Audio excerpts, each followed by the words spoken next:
During World War II, fighter aircraft dominated the skies. This video breaks down the war's most important fighters, categorized by the nations that built and flew them. Starting off with United States, Bell P-39 Airacobra. This was an unconventional American fighter. Its engine was mounted behind the pilot. Power was channeled through a long drive shaft. This allowed for the placement of a large 37mm cannon in the nose. It was highly effective at low altitudes, especially for Soviet pilots. Bell P-63 King Cobra. This was an improved, larger version of the P-39. It fixed many of the Airacobra's flaws, especially stability. Most production units were sent directly to the Soviet Union. They proved highly successful on the Eastern Front. Now, this is the Brewster F-2A Buffalo, a chunky early monoplane carrier fighter. It was robustly built. However, it was already obsolete by 1941. It performed poorly against the highly maneuverable Japanese Zero, Brewster F-3A. This name refers to a later licensed production version of the famous F-4U Corsair. It was built by Brewster Aeronautical.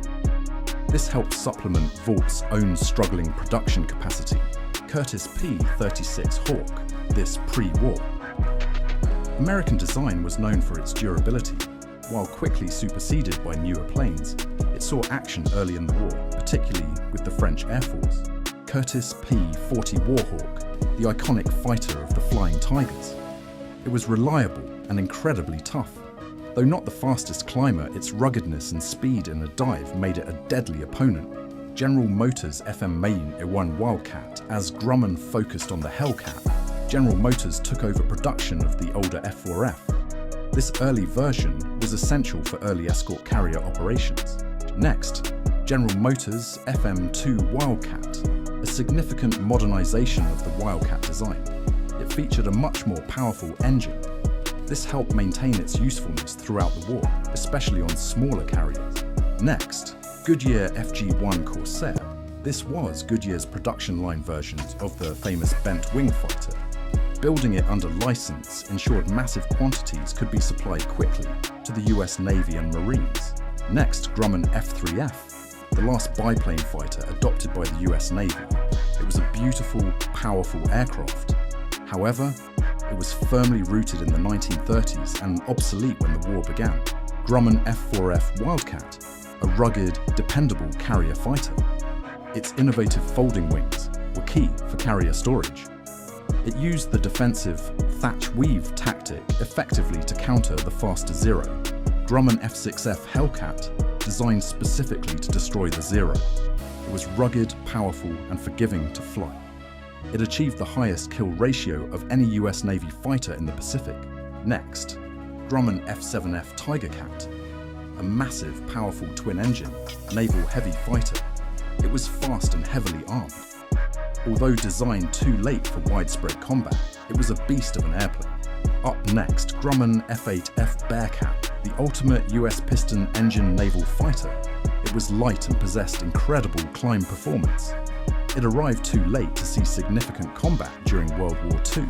Now this is the Lockheed P-38 Lightning, the distinctive twin-boom fighter. It was flown by aces like Bong and Maguire. It was highly versatile, excelling as a bomber escort, interceptor, and reconnaissance platform. North American P-51 Mustang, arguably the finest long-range escort fighter of the war. Its Rolls-Royce Merlin engine gave it incredible altitude and speed. It helped secure air supremacy over Germany. Republic P-43 Lancer, a high-altitude predecessor to the mighty Thunderbolt. It was only built in small numbers. It served primarily for training and reconnaissance early in the conflict. Republic P-47 Thunderbolt, known as the Jug. It was a massive, durable fighter bomber. It could absorb staggering amounts of damage. It delivered devastating payloads during ground attack missions. Seversky P-35, an early US Army Air Corps monoplane fighter. It was exported widely. While quickly outdated, it represented a crucial step in modern fighter design evolution. Vought F-4U Corsair, the legendary Whistling Death. Its distinctive inverted gull wings allowed clearance for the massive propeller.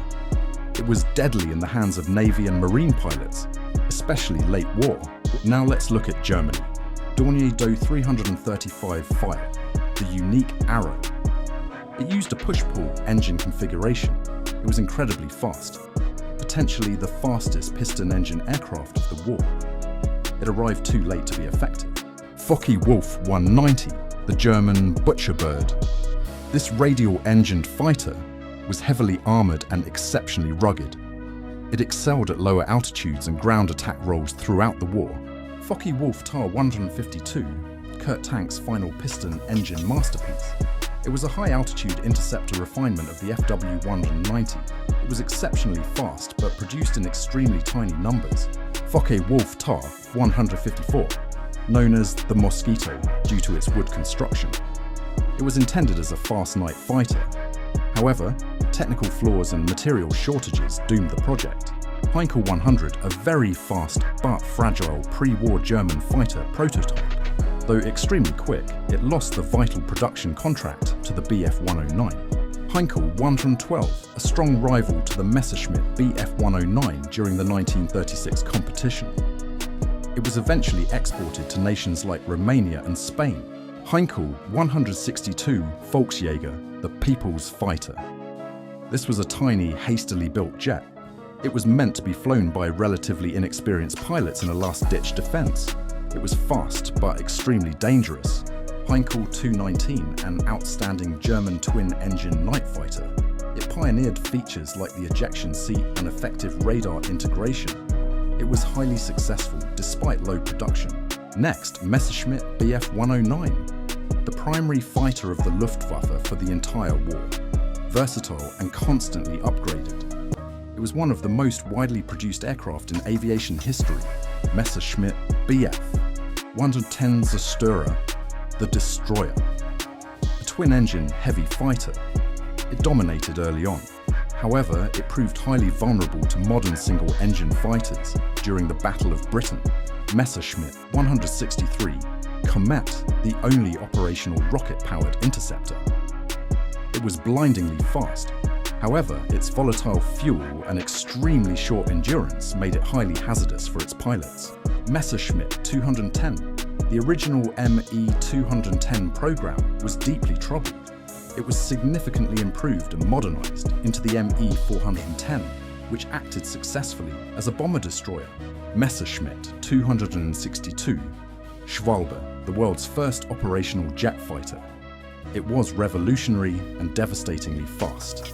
It instantly dominated the skies when it encountered Allied piston fighters.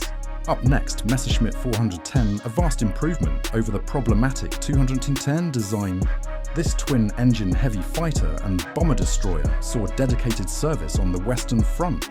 Next up, Soviet Union, Lavochkin La-5, a vital Soviet development. It combined the rugged Leiji G3 airframe with a new, powerful radial engine. It was an excellent match for the best German fighters. Lavochkin La-7, the final evolution of the La-5 series.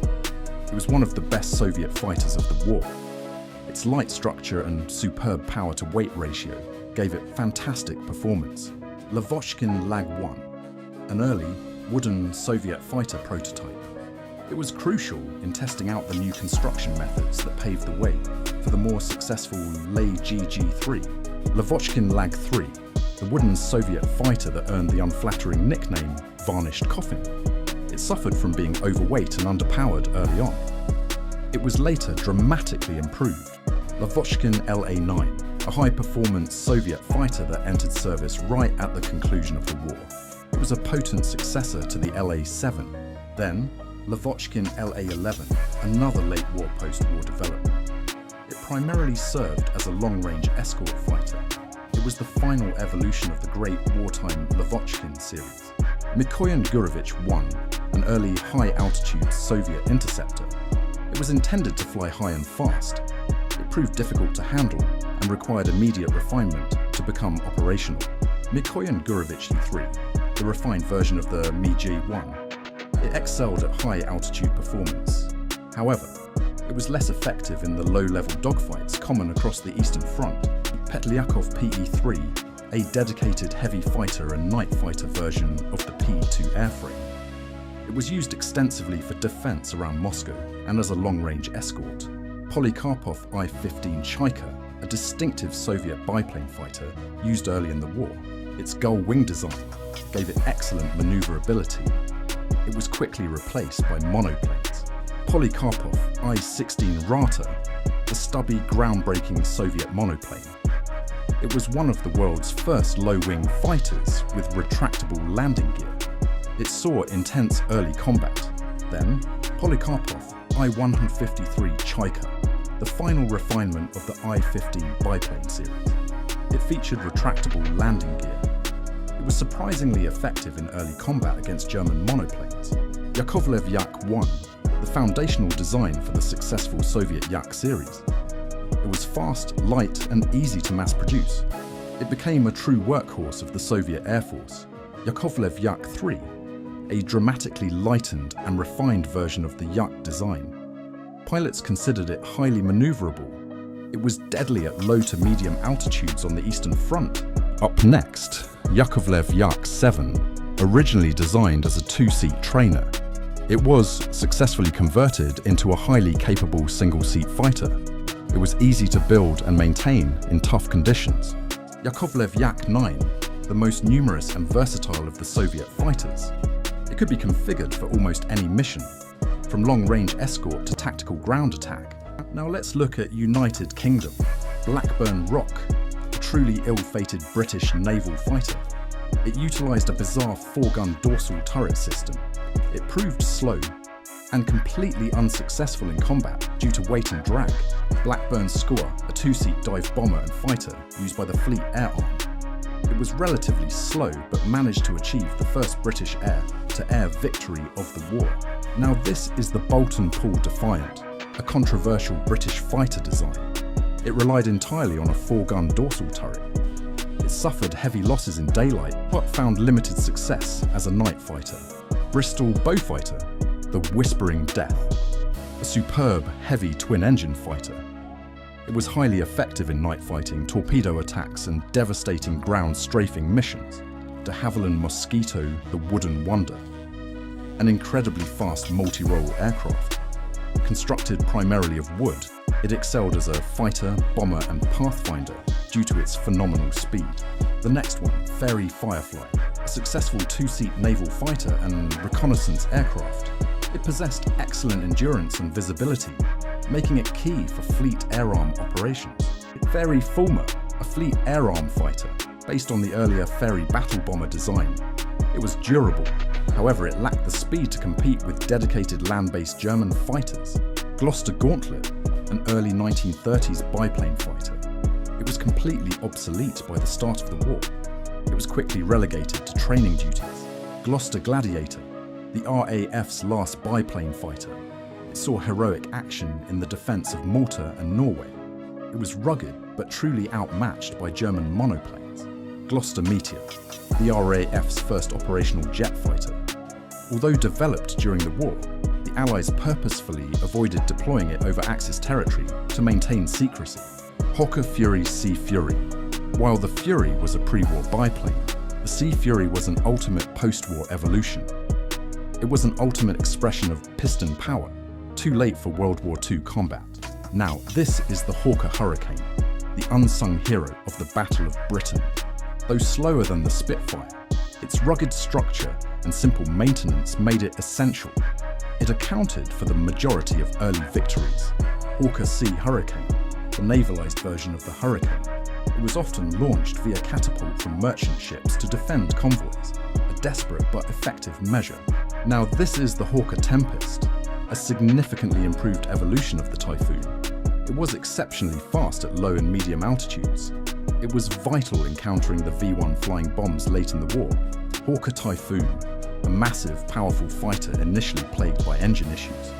It found its true calling as a devastating ground attack aircraft, earning the nickname Tiffy, Supermarine Seafire, the navalized version of the iconic Spitfire. It was beautiful and fast. However, its weak undercarriage and narrow track made carrier landings treacherous. Next, Supermarine Spitfire, an absolute legend. known for its elliptical wing and outstanding handling. It symbolized British resistance and underwent constant development throughout the war. Westland Whirlwind, a fast, distinctive twin-engine British fighter. It suffered from severe engine development problems. Only small numbers were produced, serving primarily in ground attack roles. Westland Welkin, a specialized high-altitude interceptor designed to meet a demanding RAF specification. It was technically advanced, but ultimately failed to enter full production. Moving on to Japan, Kawasaki Ki-10, an early, highly maneuverable biplane fighter used by the Japanese Army Air Force. Although outdated, it saw service in the early stages of the China conflict. Kawasaki Ki-27 Nate, an early, extremely lightweight monoplane fighter. It was highly nimble. It dominated the skies early on, but suffered heavily against newer Allied fighters. Kawasaki Ki-43 Hayabusa Oscar, the Japanese Army's primary fighter early in the war. It was comparable to the Zero in sheer maneuverability.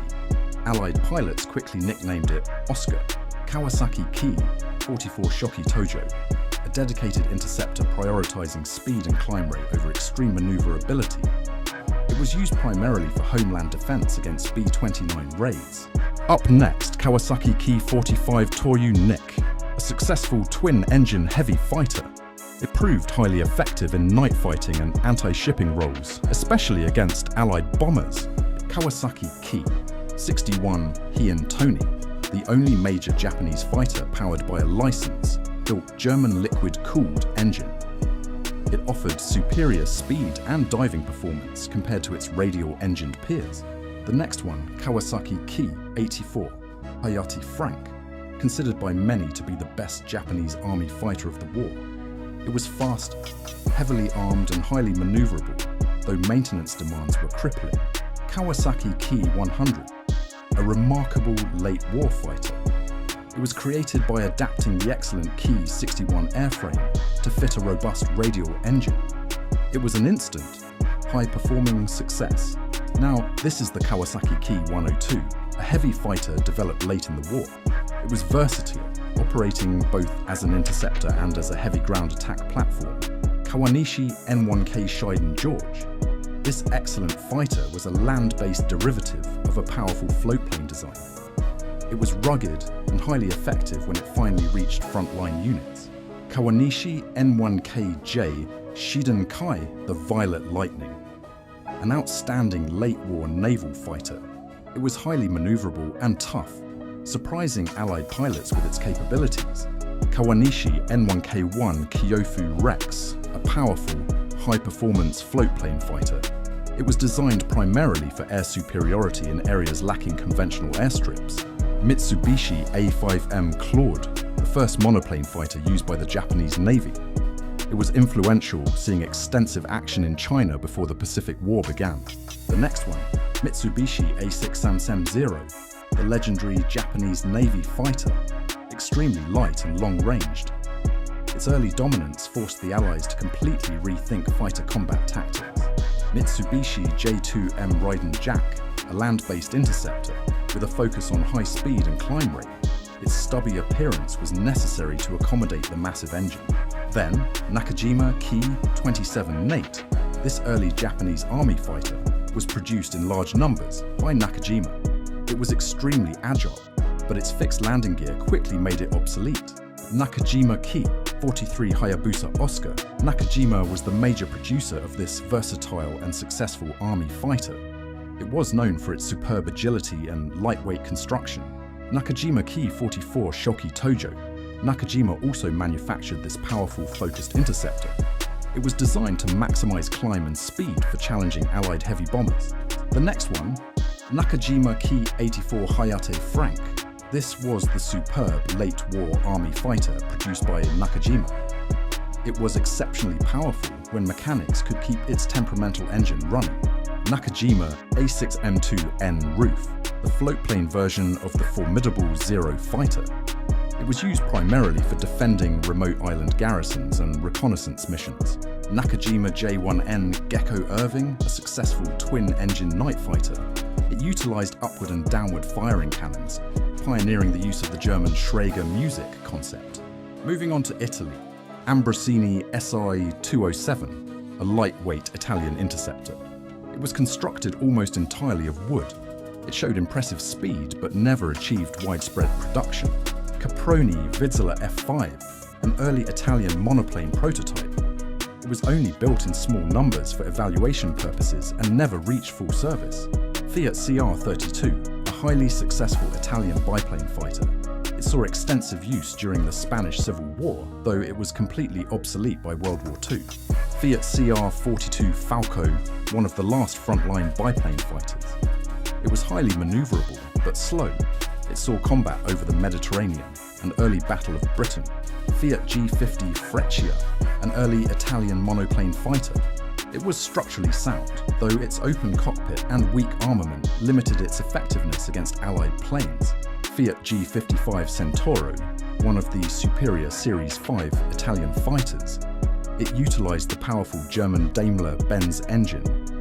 It was an excellent, high-performance interceptor. Then Fiat G56, an extremely fast and formidable Italian prototype. It was a refined G55 design powered by a powerful German engine. Only a few were flown before the armistice. Imam Row 44, a rare single-seat floatplane fighter. It was converted from an earlier reconnaissance aircraft. It saw very limited operational use over the Adriatic. Imam Row 57, an Italian twin-engine heavy fighter. It was modern in design. Due to delays, it was mostly relegated to ground attack duties.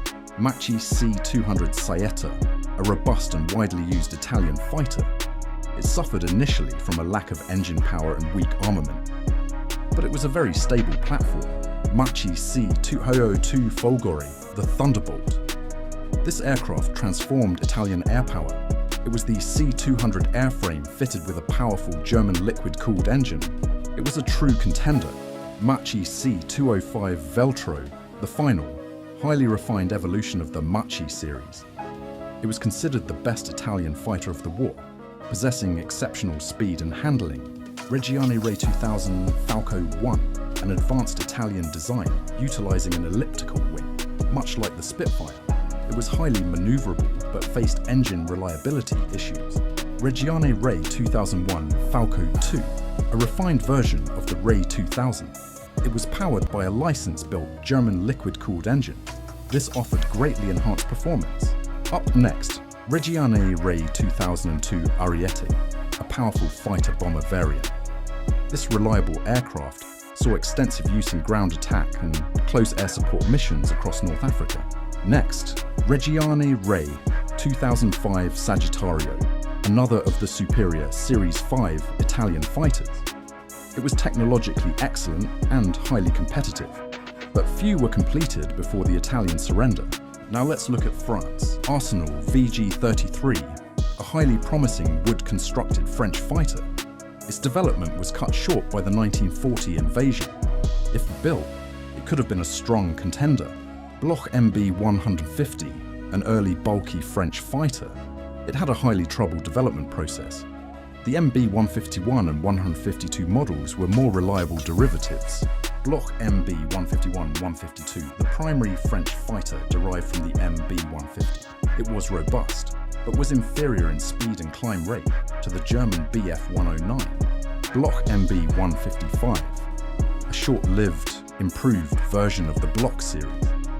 It was only produced in small numbers after the Battle of France and saw limited service.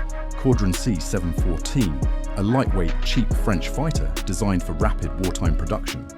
Pilots generally disliked its poor handling and severe lack of speed. WWII D520, the most modern and capable French fighter of 1940. It gave a good account of itself against the Luftwaffe, but too few were available to turn the tide. WWII D541, a proposed high-speed, lightened version of the D520. It was intended to break speed records, but was never built due to the German occupation. Next, Morane Saulnier, MS-406, the most numerous French fighter in 1940. It was reliable, but heavily outclassed by German opponents in terms of speed and firepower. Now, this is the Morane Saulnier MS-410, a minor improved version of the MS-406. It featured stronger armament and a revised radiator system to boost performance slightly. Then, Potez 630, 631, a successful French twin-engine heavy fighter and reconnaissance aircraft. It was relatively fast and employed extensively as a liaison and command plane. Now let's look at Poland. PZL-P7, a high-wing, gull-winged Polish fighter of the early 1930s. It was completely obsolete when the war started and relegated to training. PZL-P11, the main Polish fighter at the start of World War II. Its high-wing design gave excellent pilot visibility. It fought bravely against overwhelming odds in 1939. PZL-P24, an export version of the PZL high-wing design. It was a powerful aircraft used successfully by several Balkan nations and Turkey. PZL-38 Wilk, a twin-engine Polish heavy fighter prototype. Development was halted and eventually abandoned after the German invasion of 1939. Next up, Finland. VL Mirski, the standard Finnish fighter produced domestically during the war. It was a rugged, wooden design capable of dealing with Soviet opponents effectively. Continuing with Romania, IAR-8081, Romania's indigenous fighter design. It was robust, highly maneuverable, and saw extensive use on the Eastern Front, often successfully engaging Soviet aircraft. Next up, Netherlands. Fokker D-21, a cheap, sturdy Dutch fighter of mixed construction. It fought fiercely against the Luftwaffe in 1940. It was also license-built in Finland. Fokker Gon, a distinctive twin-engine Dutch heavy fighter known as the Flying Orphan. It put up a spirited defense during the 1940 invasion of the Netherlands. Moving on to Sweden, FFVS J-22, a Swedish fighter designed and built entirely domestically during the wartime isolation. It was surprisingly effective and very reliable. Saab J-21, a unique Swedish twin boom pusher propeller fighter. It was developed late in the war and saw extensive post-war service, eventually becoming a jet. Continuing with Australia, CAC Boomerang, Australia's domestically designed fighter. It was built using components from the WWII trainer. Although slow, it filled a critical gap in defense early in the Pacific War. Now let's look at Hungary. Mavag Hegya, a Hungarian fighter based on the Italian Reggiane Rare 2000 airframe. It was used extensively by Hungarian forces on the Eastern Front. Let's move on to Czechoslovakia.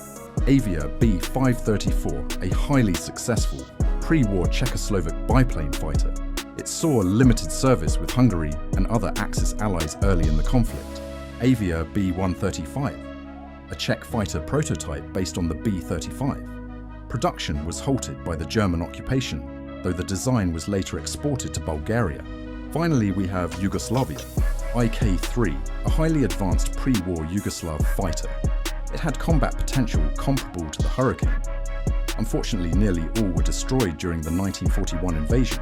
Rogozarski IK-3. This is the same advanced Yugoslav fighter design, emphasizing its producer.